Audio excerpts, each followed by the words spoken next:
Bonjour, je me présente, je suis Corentin Négré, je fais partie du groupe FBI qui est concessionnaire Xerox à Montélimar et aujourd'hui je vais vous présenter mon rapport de recherche de Bac+4.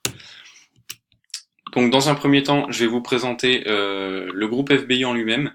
Donc le groupe FBI, c'est le premier groupe de concessionnaires Xerox de France, sachant que Xerox ne passe plus en direct mais fait appel à des concessionnaires. Le groupe FBI, c'est 11 structures dans le quart sud-est de la France, dont 7 concessions. C'est également 20 ans d'expérience en infrastructurité et 94 collaborateurs. Maintenant, plus particulièrement, la concession de Montélimar. Donc la concession de Montélimar intègre le groupe en 2013. C'est également la deuxième plus grosse concession derrière Lyon. Il y a 4 commerciaux qui sont sur 4 secteurs différents, plus Monsieur Emilien Crozer, qui est le directeur de l'agence qui s'occupe des grands comptes. Et en parlant de grands comptes, on a des clients comme GPA, Gerflor et Rosier. En ce qui concerne le sommaire, donc dans un premier temps, on va parler de l'analyse externe de l'entreprise, ensuite de l'analyse interne de l'entreprise, puis de la thématique retenue. Par rapport à la thématique retenue, on va dégager une analyse de l'état actuel. On va voir ensuite les apports de la revue de littérature et enfin la conclusion. En ce qui concerne l'analyse externe, donc l'analyse de la concurrence de Xerox France, c'est des concurrents tels que Ricoh, Konica Minolta, Brother, Canon et HP ou Helvet Packard. Pour la concurrence de la concession de FBI Montélimar, on se retrouve avec des concurrents tels que Cepro, Printo07, Symbiose, Coden, Cap Bureautique et Leclerc Bureautique. Grâce à cette analyse, on distingue bien que la concurrence de Xerox se fait sur des constructeurs de machines, tandis que la concurrence de la concession FBI Montélimar se fait sur des revendeurs multimarques de machines.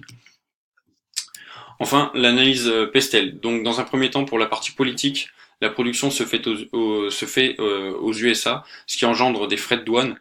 Il y a des lois aussi très régulièrement concernant la RGPD, donc c'est la réglementation gouvernementale pour la protection des données. Il y a aussi au niveau économique le passage au zéro papier. C'est vrai qu'on remarque une tendance actuelle des entreprises à vouloir développer le zéro papier et passer au full digital.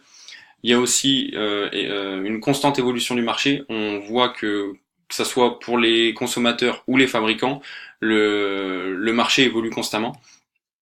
Pour la partie socio-culturelle, on s'aperçoit, comme dans la partie économique, que la tendance à l'éco-responsabilité, comme le passage au zéro papier, essayer d'éviter la gâche papier, a un point fort pour les consommateurs finaux. En ce qui concerne la partie technologique, donc l'informatique embarquée dans les machines est très important et prend une part importante maintenant dans les machines. L'amélioration des technologies liées au domaine. Les technologies évoluent dans tous les domaines et évoluent également dans le domaine du photocopieur. C'est pour ça qu'au niveau technologique, il faut avoir une R&D très performante. Au niveau écologique, on s'aperçoit toujours de la même chose, c'est une volonté de passer au full digital. Et enfin, au niveau légal, il y a des lois sur la dématérialisation des factures. Donc, par exemple, le portail Chorus pour le domaine public, qui oblige les entreprises à déposer leurs factures sur un portail pour avoir un système de sécurité des factures. Et un regard aussi sur ces dernières. Ensuite, on a la loi sur la protection des données, donc qui est la loi RGPD, qui oblige les entreprises à justement protéger leurs données, qu'elles soient internes à l'entreprise ou externes. Ensuite, on voit l'analyse de l'offre et de la demande. Donc, pour l'offre, on remarque qu'elle est saturée, il y a énormément de concurrents, qu'elle est évolutive, il y a très souvent des évolutions sur le marché, que ce soit en termes de services ou en termes de produits. L'offre est aussi personnalisable. On peut entièrement personnaliser son offre, que ce soit par rapport au mode de financement ou les options apportées sur la machine. L'offre est multiple parce qu'on peut vendre de l'imprimante, du multifonction et du tracer pour des plus gros volumes, voire même des machines de production. Et l'offre permet d'avoir un achat ou du leasing suivant les structures d'entreprise. En ce qui concerne la demande se constitue autour du service, des prix et de la maîtrise des coûts. En termes de proximité, c'est la proximité vis-à-vis des commerciaux et des différents services de l'entreprise.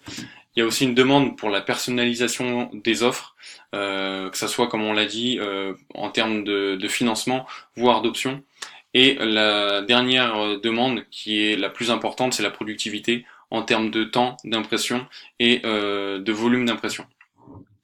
En ce qui concerne l'analyse interne, donc on voit alors les forces de FBI, du groupe FBI, c'est d'avoir un partenaire fort avec Edocal, qui est une filière du Crédit Agricole et qui est l'imprimerie du Crédit Agricole, qui nous permet d'avoir des coûts industriels pour nos solutions d'envoi automatisé de factures par rapport à ça. Une des grosses forces aussi, c'est d'avoir des produits haut de gamme. Xerox est connu et reconnu mondialement pour ses produits de haute qualité. Il y a une profondeur de gamme qui est très importante. Comme je le disais auparavant, l'offre est vraiment multiple. En ce qui concerne les solutions développées, elles sont développées en interne et sur mesure par rapport à chaque client. Chaque client est différent et on tient vraiment à ce que les solutions soient développées sur mesure. Ensuite, on a une grosse force, c'est que le personnel est polyvalent. On a des capacités à pouvoir intervenir en tant que commerciaux sur des parties techniques. Et enfin, la R&D est assurée par Xerox. Et, pardon, je l'avais oublié, une des grosses forces, c'est justement de pouvoir proposer de l'achat ou du leasing suivant les structures des entreprises et comment elles souhaitent se financer.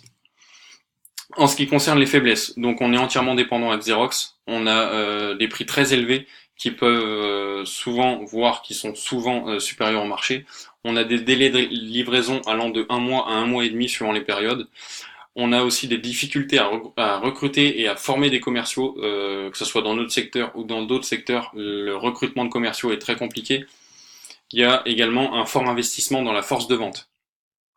En ce qui concerne les 5 forces de porteurs, donc le marché est très concurrentiel. Il y a 6 acteurs majeurs sur le secteur, comme on a pu les voir précédemment, des acteurs comme Cepro, Coden, Symbiose, qui sont vraiment très importants et qui ont un système de multimarque, donc qui peuvent vraiment être très gênants, entre guillemets, pour nous. Ensuite, l'évolution des technologies permet aux concurrents de se faire une place sur le marché.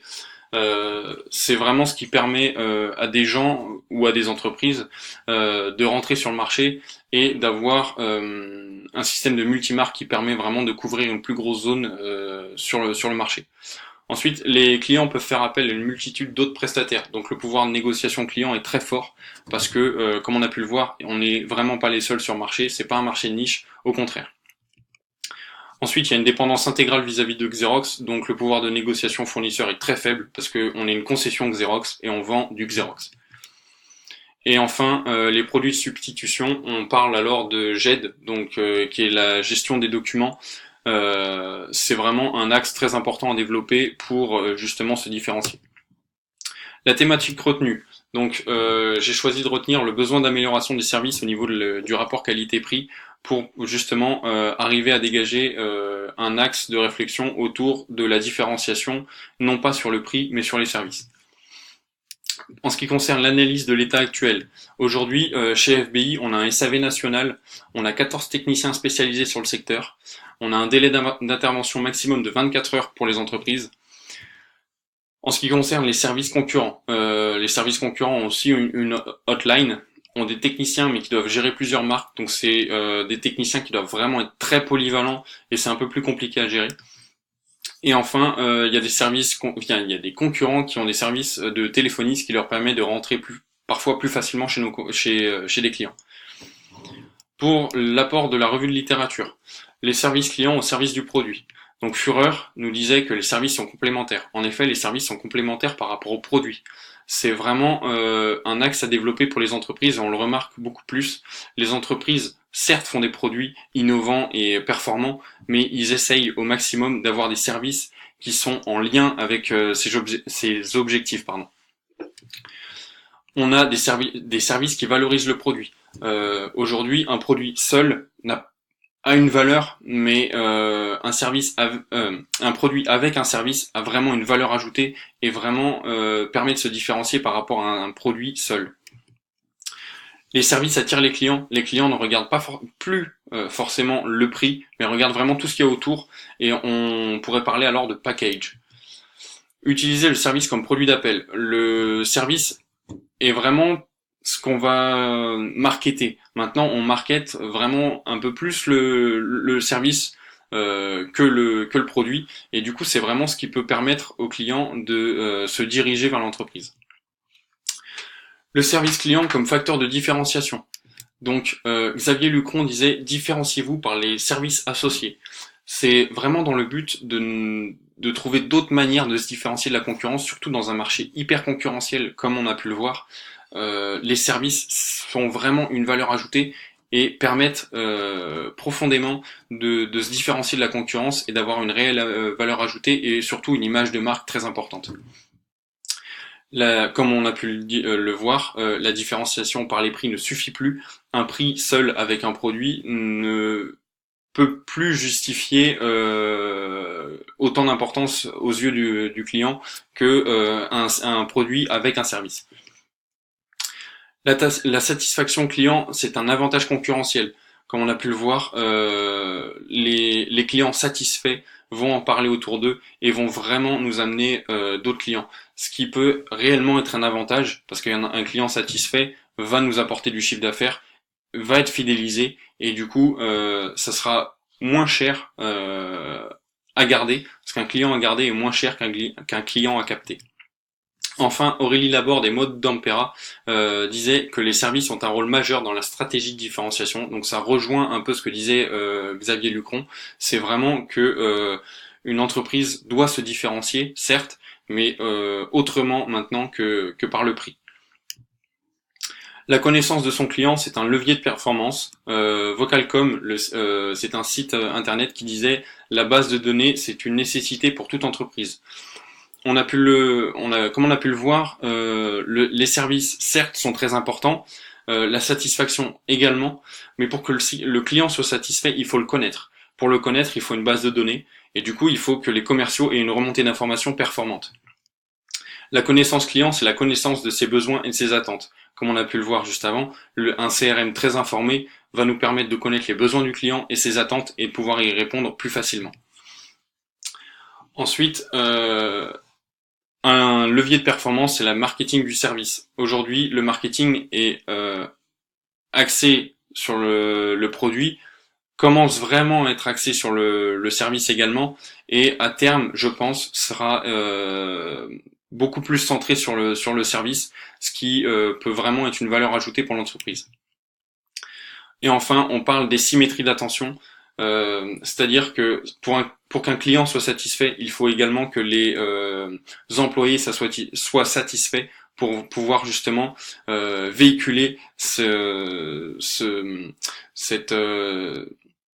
pardon, pour que cette idée soit véhiculée par l'employé et que ça se retrouve dans le service vis-à-vis du client.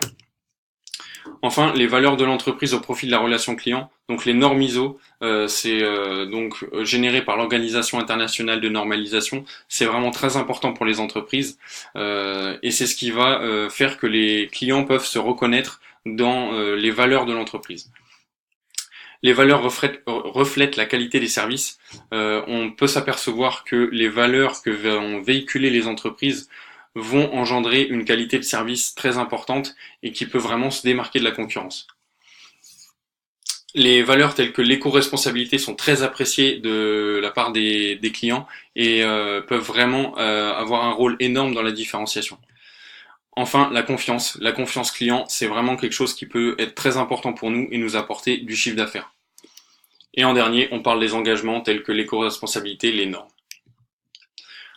Pour conclure, on s'aperçoit aujourd'hui que beaucoup d'entreprises axent leur stratégie sur de la différenciation, sur les prix, alors qu'en fait, le mieux, ça serait de se développer à terme sur le service et de se différencier par rapport au service. C'est vraiment un axe très très important à aborder et à terme, ça sera sûrement le seul moyen de se différencier par rapport à la concurrence. Et enfin, pour la problématique de Bac+5, j'aimerais aborder la problématique suivante. Existe-t-il un cycle de vie des services? On a pu voir qu'il avait un cycle de vie des produits et je pense qu'il est important de savoir si les services disparaîtront un jour et savoir vraiment s'il y a un cycle de vie des services. Et enfin, j'aimerais vous remercier pour votre écoute et remercier plus particulièrement Estelle Jean, Emilien Crozer